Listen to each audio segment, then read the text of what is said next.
And of course, thank you for joining us this evening. As you know, we do these monthly. So if there's any topics either that you'd like us to cover, anything specific, feel free to put that in the chat box. We're happy to address those. I think, in my opinion, the best way to view the webinar today is in speaker view. So you can actually click view in the upper right-hand corner, and you can get a nice side-by-side of Michael and the PowerPoint. It just gives you a great visual. As you see, your camera's off and you are muted. Please utilize that question and answer box. If you have questions throughout the webinar, Michael will address those. Or you can even raise your hand, and if you want me to unmute you so you can actually chat with Michael, that's totally fine as well. Our topic today is hero positioning and mastering that communication and influence and ethical negotiation. So live attendees, you will receive a promo code at the end for one of our specials that we're running, so stick around for that. And we will send you out the recording, like I have mentioned, so you will get that in your email too. So just to share a little bit about TrueFunction for a few of those faces on here that are so familiar with us. We are a specialized laboratory based in San Diego. We focus exclusively on sleep apnea and TMJ appliances. So this year, we're proud to celebrate our 26th anniversary. We take great pride in employing some of the most skilled technicians in the industry, ensuring that we deliver the highest quality appliances at every delivery. So should we identify any concerns that could impact the quality of your delivery, we prioritize transparent communication. With our 7 business day turnaround, our goal is to support you in treatment for your patients as efficiently as possible. So we're so grateful to have you join us today, and we appreciate your commitment to expanding your knowledge in all things sleep and TMD. I'd like to introduce a friend of ours here at TrueFunction, Michael Cohen. Driven by a profound passion and unwavering dedication and a wealth of education, Michael Cohen has been saving lives and reshaping the sleep medicine landscape since 2003. Inspired by his daughter's triumphant battle with obstructive sleep apnea, which we've had many conversations about, he has become an expert in developing innovative sleep centers and home sleep tests in collaboration with physicians. So in 2015, Michael established Awaken to Sleep, a company that helps dentists pivot to the practice of their dreams through sleep business coaching, mentoring, and mastermind community committed to excellence. So we're happy to have you join us this evening, Michael, as always, and share your knowledge with our attendees. So I'll pass it on to you, let you get started here. And like I said, everyone, don't hesitate to use the question box if you have questions for Michael throughout the webinar. Thank you, Trish. I appreciate it. Yeah, of course. Yeah. And y'all, if this is our first time together on a webinar, welcome. I'm an acquired taste. I try to keep this interesting. I'm looking at a little black dot like this, and I assume that it has multiple faces in it, and we get to talk tonight. I am going to ask questions, as I did earlier, where you're from. If you would please put your answers in the chat. I've got slides I can go through content. I'm here for you. So if there's something burning that you have that you want to ask, great. We're going to talk about communication. It is absolutely the most undesired topic, typically at any course, any webinar. It's not clinical. It's not what you normally expect from a lab. And at the same time, this is the topic that's going to make or break how we treat patients, how many patients we treat, and frankly, if they're going to be motivated to move forward at all. So that's really what I'd like to talk to you about tonight. If you would go ahead and she already hit this, so I'm gonna skip this part. You guys already heard who I am and where I'm from. I would love for you, if you don't mind, put in the chat one patient communication issue or one issue in the consult that you've ever had before. If it's a screening consult to get them to test, if it's a consult to get them forward with treatment once they're diagnosed, anything, I don't care. Just if you would put your number one or a issue that you've had in the past with a consult or communication, that would be awesome. I'd like to make sure we hit those tonight. As Trish said, I'll keep going through my story a little bit. For those of you that don't know, this was my baby daughter, Anna. She was 5 months old, turning blue with apnea. She ended up needing a home sleep. Oh my goodness, I wish they had home sleep tests back then. They did not, especially not for babies. She ended up needing a sleep test We found out that she had apnea, even though I'd been in the industry for a while. We found out she had apnea because she was turning blue. Not a great way to find that out for your infant daughter. We did everything we could, moving mountains and calling in every favor and every relationship that I had in the space. And we ended up getting her tested. Instead of 4 months as a wait time, it was a week and a half. We found out that our baby girl had severe sleep apnea and also reflux with severe oxygen desaturation. It ended up that her reflux was the cause. Thank God for her pediatrician and the knowledge that people poured into me for sleep apnea because it saved her life. She is now 17, almost 18. That was a picture just from a couple of weeks ago. That's her here in the bottom left-hand corner. And that's my crew. We love doing national parks, all things in nature for vacation. We love chilling. My wife and I are crazy. We like taking 4 kids in a single car in a place where there's no Wi-Fi and very few bathrooms. That's okay. But we love it. But as that relates to her story and apnea specifically, I often share this story when I lecture, and I think back, what would it look like if I didn't know what she was dealing with? What would it look like if I just accepted the sleep center's answer of, well, our next available is in 4.5 months. Sorry, she's turning blue. Like that sounds pretty ridiculous, but that's actually what happened because they knew it was apnea and they know it's chronic, not acute, which means the ER won't respond to it. They'll order an apnea monitor, which they did, which is like a ginormous alarm that goes off, like a house alarm that wakes everybody up, including her, so she doesn't die. Those were the options. I think back to that, and if I didn't know what I know now, if I didn't have that training, or if I didn't know how to push or how to communicate, how to ask the right questions, how to push past and talk to the right people, I couldn't tell you that story if this picture had 3 kids instead of 4. Today, 17 years later. And you have patients in your practice that have either passed or they were referred to you and they decided to do nothing and they ended up having a stroke or they fell asleep behind the wheel. Like I don't want to be overly morbid or dramatic. My point with that is my personal story as I reflect on it because I lecture on it a lot. When it comes to communication, this is the ultimate topic of getting people to say yes or no. You could know everything there is to know about sleep apnea treatment, TMJ treatment, and not have the right words and the right communication with the patient, and they will still say no. Or you could be a phenomenal communicator and have only a weekend worth of training, and you'd get a lot of people to say yes. Kind of unfair. Kinda. Because this is a skill that we can all learn. So I want to spend the time with you tonight sharing some insights on what I found are very helpful in this process. Before I do that, I've got a fun video to share with you. Some of you have seen it before. You can still laugh again. But this, in my opinion, is what a lot of communication looks like before we start employing some of these tactics. Let's see. It's just, there's all this pressure, you know? And sometimes it feels like it's right up on me. And I can just feel it, like literally feel it in my head. And it's relentless. And I don't know if it's going to stop. I mean, that's the thing that scares me the most is that I don't know if it's ever going to stop. Yeah. Well, you do have a nail in your head. It is not about the nail. Are you sure? Because, I mean, I'll bet if we got that out of there... Stop trying to fix it. No, I'm not trying to fix it. I'm just pointing out that maybe the nail is causing... You always do this.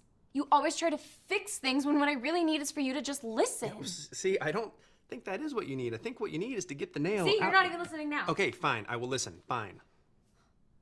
It's just... Sometimes it's like there's this achy... I don't know what it is.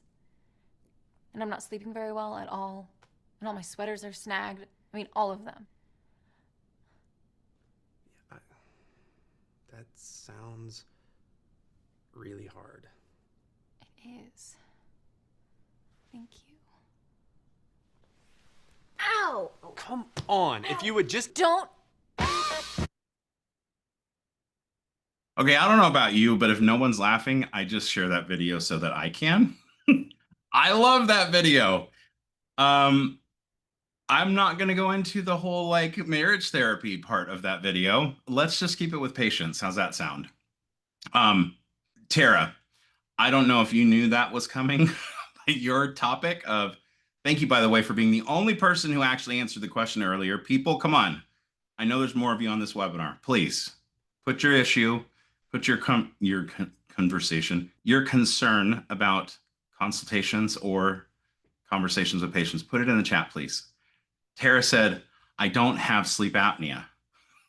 Well, that lady didn't have a nail in her head either. It was obvious to everyone except for her. Here's the thing. Patients are on a journey. They're on, and that sounds really, really hallmarky. Let me clarify that. Every single human is on a journey towards their thing. And every single topic is a different thing. They're in a different place. Some people don't know what they don't know, and they don't care. Some people are aware of what they don't know, and they're searching for an answer to what they don't know. Some have found that they do know what the issue is. It's staring them in the face, and they don't want to fix it. They're in denial. There's all of these different stages, and we've got to understand that learning ladder is where we're going to find different patients at different times in their journey. So right out of the gate, before I tell you any tactics or any topics, anything I can give you tonight, I want to be an encouragement. If you've ever heard a patient say no, or not now, or they're not ready, or they need to think about it, which is the equivalent of no, or refer me somewhere else because you don't take my insurance. If you've ever heard any of that, please understand that there are things you can do to communicate more effectively, yes. But this is way more about the patient than it is you. You might have phenomenal information, clinical knowledge, your depth on the clinical bench is substantial, and yet they just don't get it. So can we help them? Can we hone us more to communicate a little bit better, to maybe get that thing across? Yes. Please don't consider yourself a failure or have failed that patient because they said no. It's their right to their answer. And know that you're walking into the conversation where they are at, not just where you're at. So we know that we're figuring this out and we're finding out where they are at. What is the first thing that we can do? We have to build trust. Now, I'm guessing that a lot of you already do many of the things I'm going to talk about tonight. Maybe you do versions of it. I don't know of the folks that are on here, if you're in a general practice or a sleep-only practice or a hybrid sleep and TMD. If you're in a general practice, you probably walk into your hygiene room and look at patients eye to eye. You walk in, you sit down, they're sitting up, you talk to them about a big conversation. You don't interrupt them constantly. When they're talking, you wait until they're done. Maybe you reflect and say some of the same words, so you're constantly knee to knee, eye to eye, listening, eye contact, focusing. You're communicating in a way that is building trust. So I want to go through some very specific tactics tonight on what you can do. And let's use some examples, either in the GP office or in a sleep-only practice. Before I get into that, let me give you a couple of book recommendations. First off, if you haven't read this book or listened to it, you're missing out. It came out a while ago. I don't even remember the year. It's been several years. Start With Why, Simon Sinek. It's phenomenal. If you're not a reader, that's a bummer. You should be. You can be. We can read it and listen and all of these things while we drive a car these days. But if you're not a reader and you're not going to pick up the book, at least watch his 16-minute TED Talk. It will change your life. When we start with why, we're starting with the communication core. He calls it the golden circle, probably so you could trademark it and it sounds really cool. But when we start with why are we talking to you? Why does this matter? Why is this important to your life, patient? We're communicating the core essence of what we're trying to get across. how we do what we do, how we do things, what we are doing for them, all of those things are separate concentric circles outside of why. So one of the biggest things you can do is have a clear, concise statement that you and your team know about why sleep apnea is so important to you. Why are you doing this in your practice? Why does doctor care so much? Do you have that? If you don't, that's tip number one. Please create your why. Communicate it clearly, polish it up. It needs to be 1 to 2 sentences, ideally 1 sentence, so that your team can repeat it, you can repeat it. It just makes sense. Like, I'll give you an example before I move on. If somebody said to me, wow, Mike, you've been in sleep medicine for over 2 decades. That's a long time to be asleep. Why'd you do that? Well, I can tell you that a lot of people are undiagnosed in this country. My daughter suffered from it, turned blue in my arms. And if it wasn't for the people that poured into me prior to that happening, she wouldn't be here today. This just matters. And I'm all about helping people get the treatment that they need and knowing what they have. That's really rough. It's 2 sentences. So what?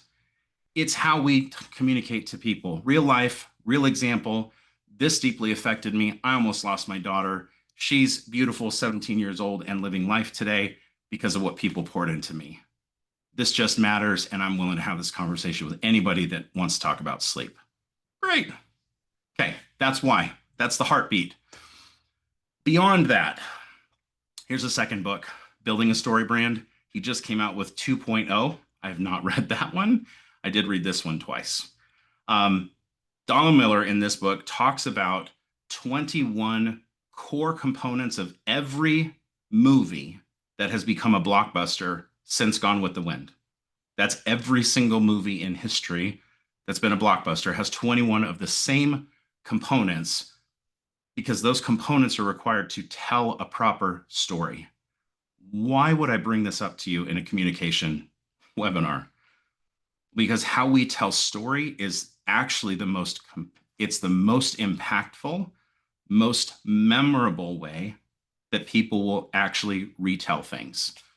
If you try to give someone a bunch of stats and numbers, unless they are Rain Man, they are not going to remember those things. There's science behind this. They'll remember only a couple of the first numbers, and then the middle is gone, and they remember a couple of the last numbers that you give them.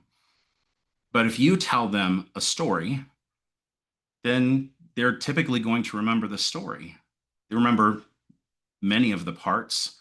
Most of us, we will remember what we feel first, and then the stories that we were told in that order. So how we feel is the most memorable thing about our experiences. The second most memorable or easy to remember is the stories that are told. So I'm not off in right field, I promise you. Just if you would pick up these 2 books, we don't have an Amazon account. I don't have a link for you. There's no affiliate, nothing. If you like books and you'll actually read or listen to them, please pick these up. They are worth your time. Second, let's go into our story and where we are entering our patient's story. Let's talk about that. Do we want to be fixed as people? Do your patients walk into your office and want to be fixed? No. Does anybody ever want to be the person who is drowning in the story that's told about someone being saved from drowning? Absolutely not. No one wants to be fixed. Everyone wants to be empowered. So the belayer for the rock climber versus being fixed like you're broken. Now, let me ask you, in this scenario, the rock climber and the belayer at the bottom, who knows more about rock climbing? The person at the bottom of the hill. The belayer knows more and is guiding and assisting the person who's climbing the rock. But who's the hero? Who's the center focal point of the story? It's the rock climber. So when they get to the top of the hill, or in a movie scenario, they get to the end of the existential crisis and they overcome that thing, who's the hero? Obviously, the main character, the person who overcame. The person who knows more is the guide. They're the belayer in this slide. It's Yoda in Star Wars versus Luke Skywalker. If you don't like Star Wars, I'm sorry. It's okay. You still get the pop culture reference. The main thing here is we are entering the patient's story where they are at in their learning journey, not the other way around. That patient may have entered your office, but you are entering their story. So let's make this about them. How do we communicate in the most effective way that will automatically build trust? It will help them grow. It will help them know more. It will help them understand how to say yes. How do we do that? Well, first thing is we reduce the distance. So in every scenario for every patient for the next week, I want you to sit within 1.5 feet and I want you to touch their cheek. I'm just kidding. Please don't do that. That was just a joke. No, we want to sit and look at them eye to eye, knee to knee communication. Now, sitting in a dental chair, laying back, is the same position as a helpless, submissive dog. We don't want them in that position, especially if we're having big conversations. When you're doing dental work, that makes total sense. If you already know the person and there's no big conversation, great. But if you're going to have a conversation about their health, what's going on, they need to tell their story, they need to communicate their pain point. Well, we need to have them sitting in a position and you sitting in a position where you're not far away as the doctor and the patient. You're closing that distance for connection. That's the goal. Still, I was joking about the 18 inches and touching their cheek. Don't do those. You might get smacked. Okay. Eye to eye, knee to knee. Close the distance between you being the doctor and them as the patient. The next thing is we need to mirror them.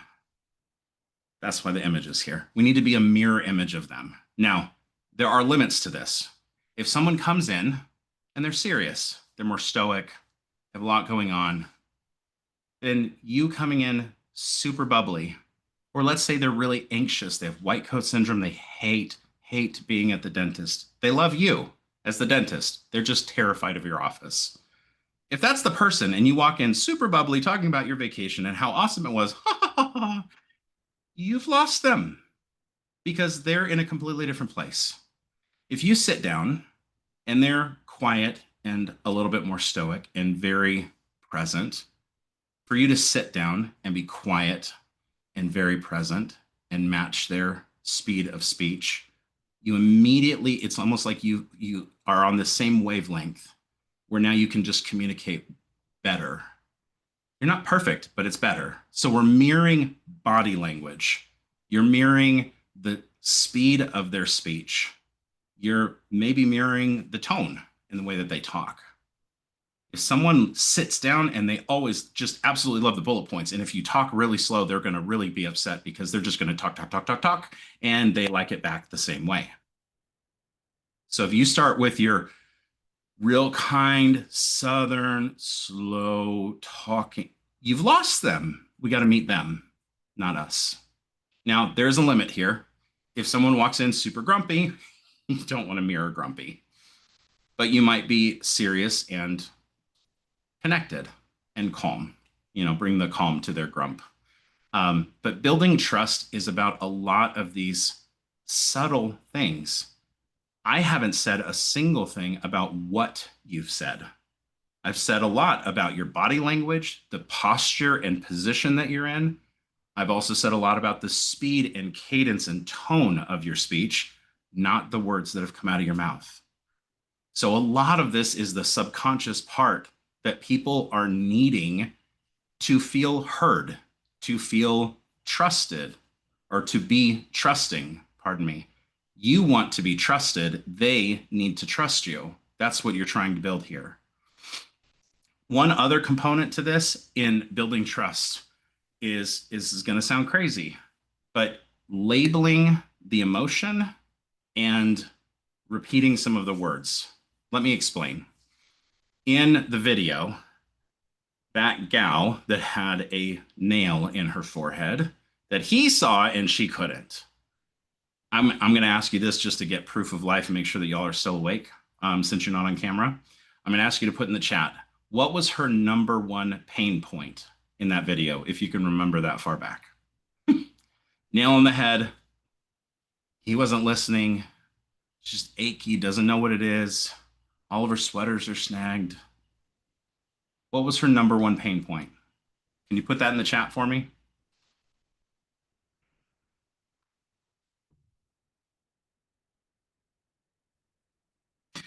Y'all are not very chatty tonight.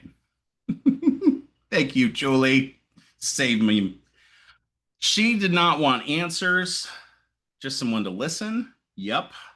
No one was listening to her. It was, quote, hard. Yes. Good job, both of you. Yeah. If you had to pick one pain point, it was her sweaters. Because she said it twice. She said, and all of my sweaters are snagged. All of them. She's exasperated over sweaters. Okay, it's a silly movie. But we can kind of relate that to patients too. You want to look at somebody and say, your airway's collapsing. It's killing you at night. You probably are going to die from this in your sleep. Maybe you'll stroke from it, but this is really bad for your health. And they're like, I'm sick and tired of being elbowed in the ribs by my wife. If you can just get that to stop, I'd be a happy camper. Like, did you just say sweaters? Because you have a nail sticking out of your forehead. Their perception of their pain point is what matters. It doesn't make it clinically right. Please hear that. But it's the only thing that matters. Because it matters to them, it is the thing that will help them move forward in the process, because that's the motivator, not all of the other stuff that you already clinically know. And we'll get to some of the clinical versus objective versus subjective stuff in a minute here. But in the building trust piece, mirroring someone body language wise, tone of voice, speed or cadence of speech, all of that matters. But if someone says to you, like that gal said, I've got this achy headache, I just don't know what it is. Well, how do you repeat some of that back and not sound like a robot? Sounds like you've got this achy sensation and right here in your forehead. That sounds awful. It is. Does that person feel heard? Yes. Because if you don't hear them, they just repeat it again or they disconnect from you, one of the two. But if we're building trust, we're fostering communication, repeating some of those words is actually a very specific negotiation or communication tactic. You want you want your people to be heard, to feel heard with a D, not a T. You want them to feel heard. If they feel heard, they immediately start building trust with you because they feel like you've received what they've shared. Now, that really matters when they share something very precious or tender, like they are sitting in your chair and they're really wound up and they take a deep breath and they're like, I'm just seriously terrified to come in this office. I was hurt as a little kid. I feel like there's always needles through my tongue. I just don't like this. Well, you could brush that off and tell them it's not like that in your practice, or you could slow down, connect with where they've been, and say, that sounds really hard. Great job being here. We're going to do everything we can to put you at ease. Like, you've repeated a few of their words, heard them, and then reciprocated. You've responded to their main thing. That's their pain point. We'll get into apnea in a second, I do promise. But we want to help their hurt to feel heard. The main pain point, the driving focus for this person is the only thing that matters to them. And if we make it the thing that matters to us, that we connect with, we can absolutely get them to move forward. Let me explain. Finally, we get into our topic, hero positioning. Remember how I said in the StoryBrand book, there's all 21 components in all of these main movies that are written that are blockbusters. They tell the story the most clear way possible. People get it. They go to the movies. They like it. They tell their friends, whatever. It's a blockbuster. Well, let's translate that. Let's take pieces of that book and let's translate it to actual dental sleep medicine. The patient is the hero in the story. They're the main character. You are the guide, meaning the most knowledgeable person in the story. and you can assist them on their journey. Now, we've got some crises, like they've got stuff going on. We've got to figure this out. So if you're in a screening conversation, well, actually, pardon me, there's a 3-step process. We got to separate the person from the problem. We got to connect to their pain point, and we have to communicate their positive alternate outcome. Those are the 3 steps. If you are in a screening conversation for step 1, how would we separate the person from their problem? Well, they have a snoring problem. They aren't the problem. Maybe they are the problem to their spouse, but the person themselves, they have a problem. If it's external from them, they can overcome it. They can challenge it. They can work to overcome the challenge. If they are the problem, that's a mental state of being. You can't overcome who you are. You can overcome an issue that you have, but not who you are. So we've got to separate that. Again, if we're in a screening conversation, you could ask, we've taught this script to coaching clients and their teams with great success. Now, we don't tell people to be robots. This is the springboard that people use. But if you use this, if you're screening in a GP office, has your doctor or anyone else asked you about the fact that your airway might be attacking your sleep at night? That's kind of a funny question. No. Okay, I'm going to pause this right now. If you ask a question or your team asks a question and they say no, ... Let it be quiet for a second, because they might just lean in and ask, why? I'm glad you asked. Now you could go into your spiel. Here's what I saw in the back of your airway. It's doing this every time I ask you to stick your tongue out, it goes, and you don't have an airway. That's not good. That's a Mallampati class 4. They have no idea what that means, but you do. So you using your words to communicate what's going on. And when you see this, this is typically what you're concerned about. A simple question. It separates them from their issue. They have something, their airway is attacking their sleep. They're not a terrible sleeper. Difference. Okay. If someone comes in already diagnosed with apnea, they're sitting in your chair for the consult, you're talking to them about this thing. Well, this is something that is, let's say you have a patient that's trying to lose weight. They're like, I've been trying to lose weight all this time. I eat great, blah, blah, blah. I just can't get this dialed in. This is so frustrating. Yep. And you have this issue, obstructive sleep apnea, that is deliberately attacking that progress. You see, it makes you metabolize things as fat because you're constantly in fight or flight, releasing cortisol in your bloodstream. You have massive amounts of cortisol in your bloodstream. You are processing food as fat. You're going to crave simple carbs. It's going to throw your ghrelin and leptin levels off. Yeah, I'm kudos to you for keeping at it right now when your body's fighting you.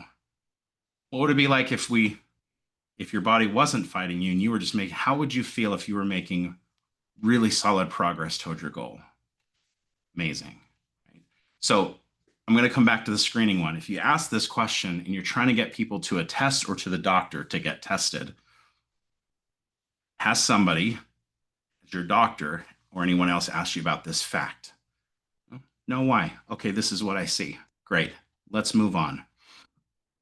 If we want to go one step deeper, we can ask them, oh, well, when you snore and wake your wife up at night, when that happens, what do?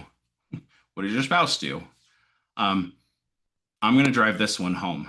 Remember how I said the number one thing that people will remember is how you make them feel. How you make them feel when they leave your office, when they talked with you, when they interacted with your staff, when they walked in and then out the door. How did they feel? That is the absolute number one thing they will remember above all else. So if we can, in our conversation here, get to how they felt in these scenarios, it's going to tell us what's going on for the patient. So next step, once we figure out that they aren't the problem, what's hurting? Well, I'm going to ask you a question. Does oxidative stress hurt more or fatigue? Here's a cool graph of a whole bunch of things that are related to oxidative stress. Does obesity hurt people? Metabolic dysregulation, hypertension, diabetes. Does all of this hurt them? Without question. All of it leads to cardiac disease. Almost all chronic cardiac disease is obstructive sleep apnea, pardon me, is related or comorbid to almost every chronic cardiology disease, cardiac disease. Does this hurt their body? Of course it does. Do they feel it? Most people know. Now let me ask you about fatigue and sleep deprivation. Impaired cognition, fuzzy brain, hard to focus, increased depression or anxiety. Yeah, risk of cancer being increased by 4x, 4 to 5x, depending on the study that you're looking at. Yes, this is very painful. It's very scary. Wait a minute. How you sleep affects how you feel more than your intermittent hypoxemia throughout the night? They don't even know what that means. The low oxygen that keeps dipping, that causes systemic inflammation, that causes the rest of their body to freak out and then eventually have long-term permanent consequences. Yeah, that's a big deal to their health. But it's not the pain they feel.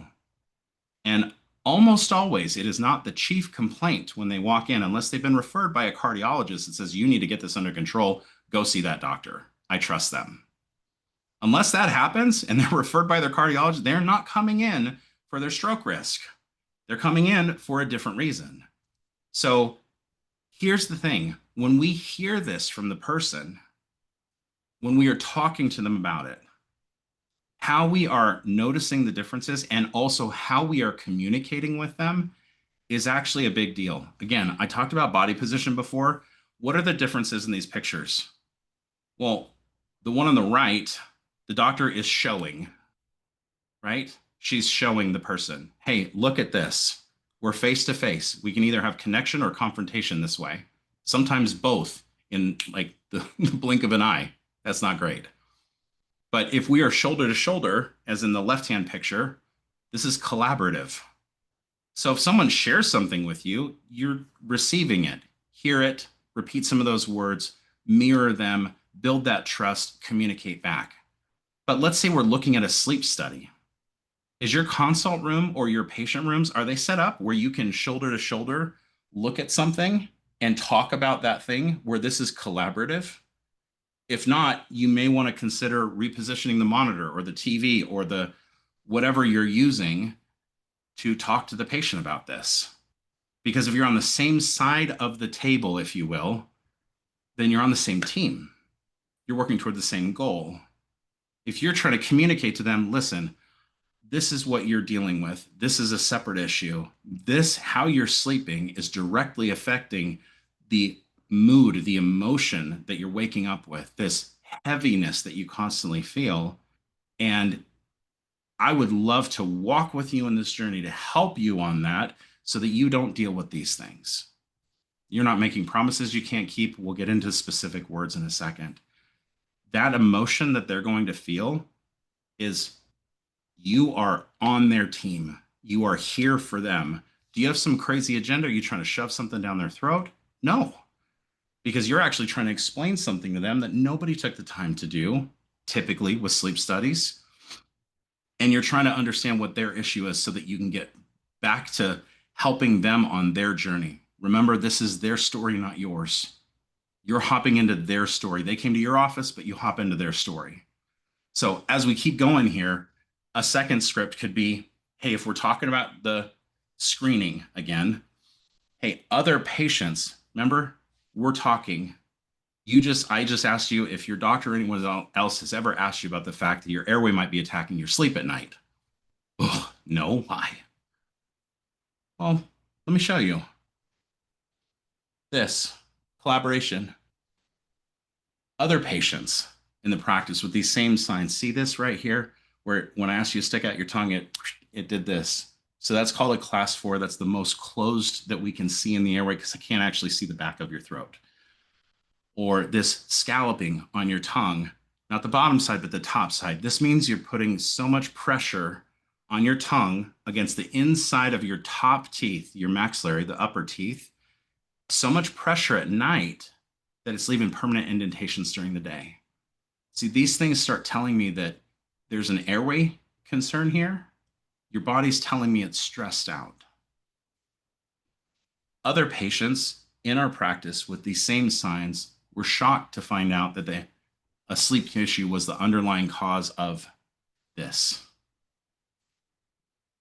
That's a rough script. You can change it, you can throw it in the trash, it doesn't matter. We're trying to understand who's the person sitting in front of us, where are they at in their story, what is their chief complaint, the thing that hurts them the most, their pain point. And then we want to help them understand, one, they're not alone. Two, we're collaborating, so I'm on your team, and there's the path forward. Now, they're not quite ready to go on that path forward because we haven't communicated the most important thing in this whole process, and that's their POW. I know that's not how you spell POW, but it's how I spell POW. Positive alternate outcome. If we don't communicate what could be and isn't today, they don't walk out of here with hope. If we don't communicate what could be but isn't today, they don't walk out with hope.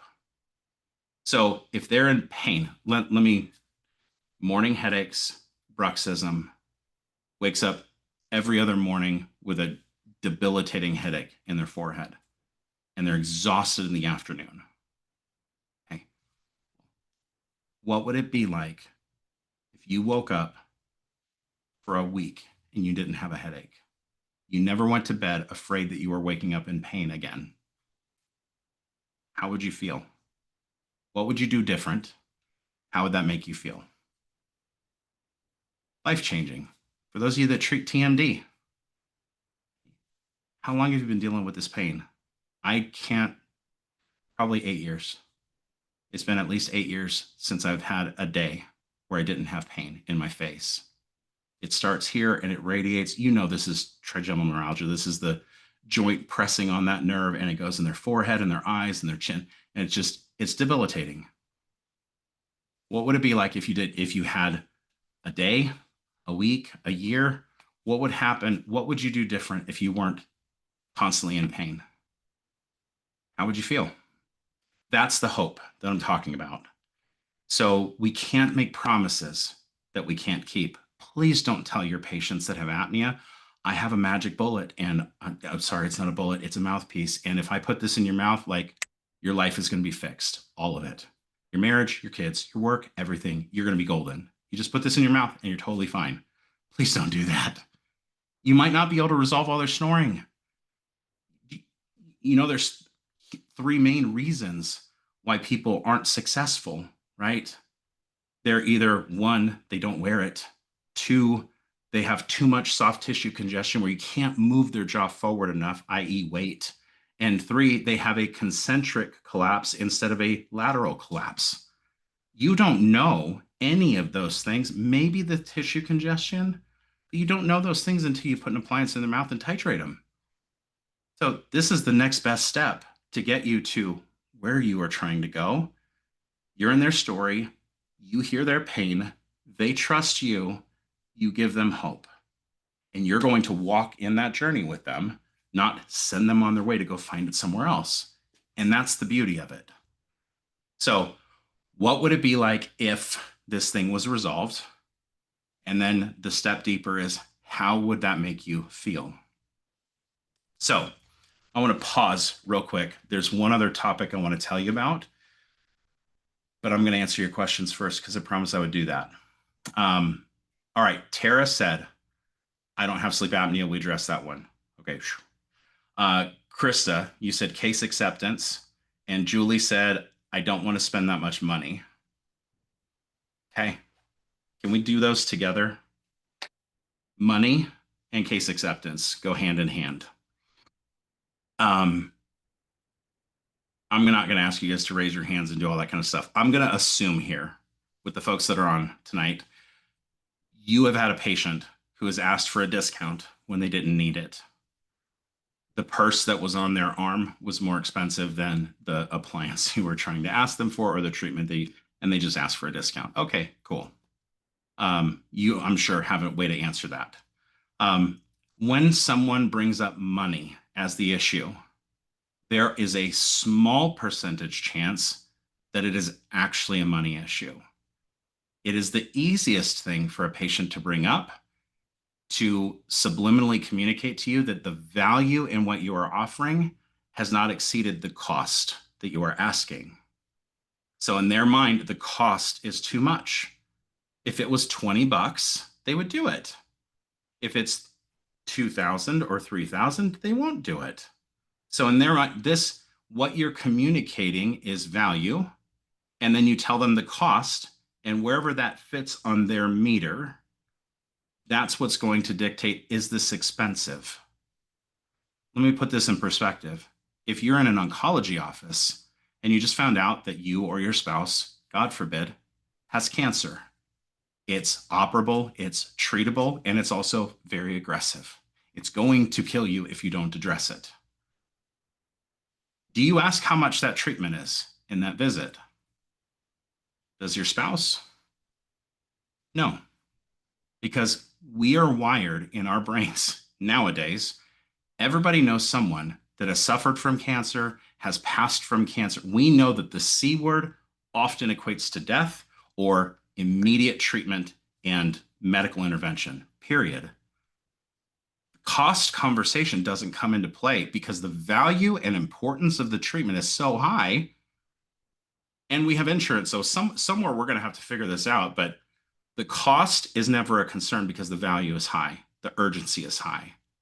So if we have cost conversations in these consults, I would encourage, where did we miss the chief complaint, the emotional pain point? Where are we getting that in the first place? Do we know why the person showed up in our chair, or why did they move forward from your chair to do a test and this whole process? Why are they here in the first place? If we can connect with why they're here and then move them forward to the next step, whether it's a test or a doctor visit or treatment, we have to communicate in a way that dials in the treatment to their pain point. So the example I gave earlier, the morning headaches and the fatigue in the afternoon, that's an actual patient that we had as a case study through one of our clients in Loma Linda, California. Her name was Rose. She's a patient of Dr. Gilbert's. She had chronic morning headaches right here in the center of her forehead, oxygen deprivation headaches. And she was super tired in the afternoon when she was picking up her grandkids from school. She wouldn't go to the park, ice cream, like Ruth tells this beautiful flowery story, but she'd never take her grandkids anywhere other than from school to her house. And she was always terrified she's going to hurt them by falling asleep in the car at a red light. That was her life. So in her example, fall asleep with the grandkids in the car, morning headache, stroke risk, heart attack risk, bad things that happen to my health, whatever that is. On that, that's crazy. That we've got to connect not with her health, not with that stuff. We've got to connect with morning headaches, physical pain, and picking up grandkids after school. Now, we're not making promises we can't keep. This is not a tactic, but all of those things are directly affected by her apnea. How we communicate about that and what we connect it to absolutely matters. So if we connect it to the thing that is most motivating to her, hey, what would it be like if you woke up and you weren't in pain, if you went and picked up Tommy and Lily from school, and instead of being so tired you could barely get them home, you just had total energy that afternoon? What would you do different? I'd take them to the park and ice cream. Both. Blow their minds. Feel like the best grandma in the world. Well, how'd that make you feel? Amazing. Okay, we're connecting with the thing that matters most to the person, not to their chart. That's the take home there.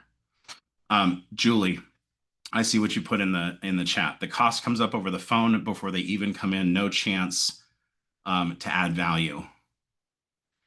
Makes sense. People shop. I'm going to ask the question. I'm going to go on this real quick because we're close to our end time. If you have a patient that is calling on the phone they are not your patient yet, and they're asking for pricing. Please don't give them pricing. Don't quote them anything. They're not your patient. They're not sitting in your office. You don't owe them an answer. And that may sound cute on a webinar. You're like, well, Mike, this is real life. Like, we have to answer people. They're going to be like, well, I'm not coming in if you don't give me a price. Okay. Let me give you some verbiage since it's our communication webinar on what I would recommend. One, at our speak value to the practice. Again, this is scripting. This is verbiage that you can work on with the front desk person. At our practice, Dr. Herndon is the only one that recommends treatment for patients, and she will never recommend treatment for anyone that doesn't have that issue, meaning we never do any treatment for any patient unless they have the issue at hand. So Dr. Herndon is the one that handles that. Dr. Herndon will see you in the office and go over your sleep test and discuss these things with you and determine if you're a candidate. If you're a candidate for treatment, at that point, she can select what type of treatment, and at that point, we can give you a cost. Okay, well, I don't want to hear that. That's fine. You know, I understand I can come see her. Maybe I have it, maybe I don't. It doesn't matter to me. Just give me a range. Like, really, just, I'm not going to come in unless I know what this is going to cost me. We don't know if you're a candidate. There's different types of apnea, different severities, different types of appliances, different treatment plans. We couldn't possibly give you that information over the phone.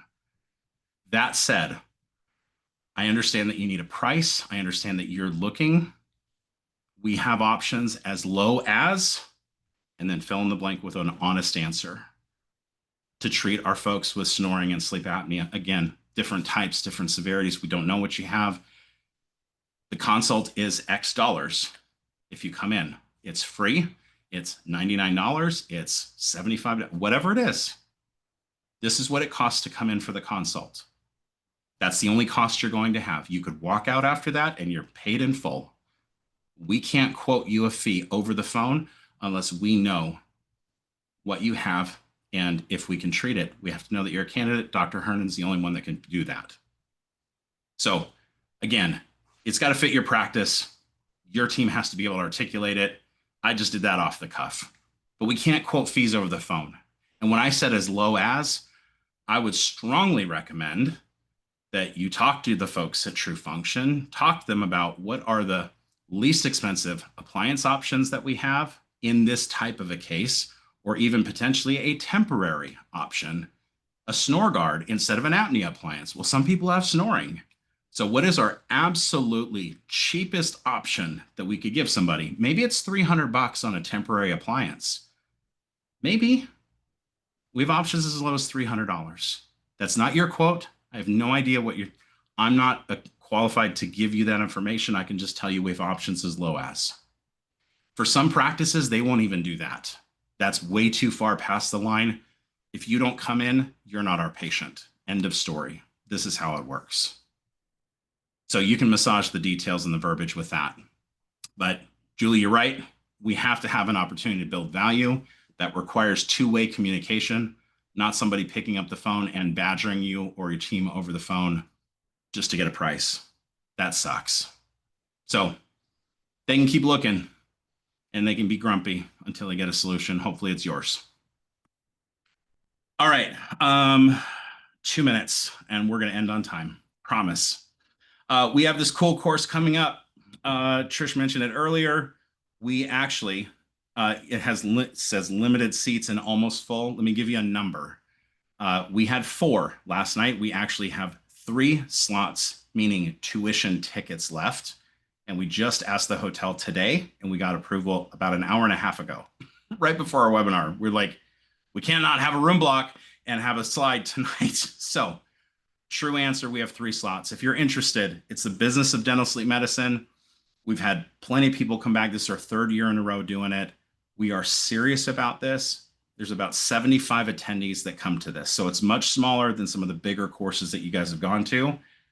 You should be able to walk out of this course and understand exactly what your action plan is for sleep apnea and or TMD in your practice. Got some incredible lectures bringing amazing topics, all on the practical application or business side of sleep and airway. All right. Other than that, 1 minute to spare. Wow, This you're is my good. stuff. if you guys want to email me, you can. We will also, since for everybody who's stayed this long, we will be sending an email out with the survey for the CEs. And Trish, I think you are taking over from here. Yeah, perfect. Yeah, a little bit about the pivot course. We've attended that the last few years as well, and it is just so great. Our clinicians always love it and always feel like they're ready to kind of tackle the world on Monday, which some courses, you know, that can be challenging. So we hope to see you there. We'll be there along with a lot of really great vendors. So hopefully we'll get to meet you. It's always nice to put faces and names at that meeting. If you do need assistance with those temporary devices, like Michael was talking about, or custom devices, anything like that, and you're not already a TrueFunction customer, feel free to scan that QR code on the left. That'll take you to our new account form and we'll get you all set up. Always don't hesitate to reach out, you know, if you have any questions on anything, you know, related to oral appliance therapy or, you know, just kind of troubleshooting with that patient. So keep us posted on that. Our next webinar specifically is with Dr. Mark Murphy, specifically on best practice reviews, patient acquisition, testing, treatment, and getting paid. So you can scan that QR code on the right, and that'll take you to our education page where you can join us next month. That's September 23rd. Sorry, it is at 7 o'clock again, but you know, we're scheduled through the end of the year, but next year we'll definitely be taking into consideration maybe moving it a little bit later.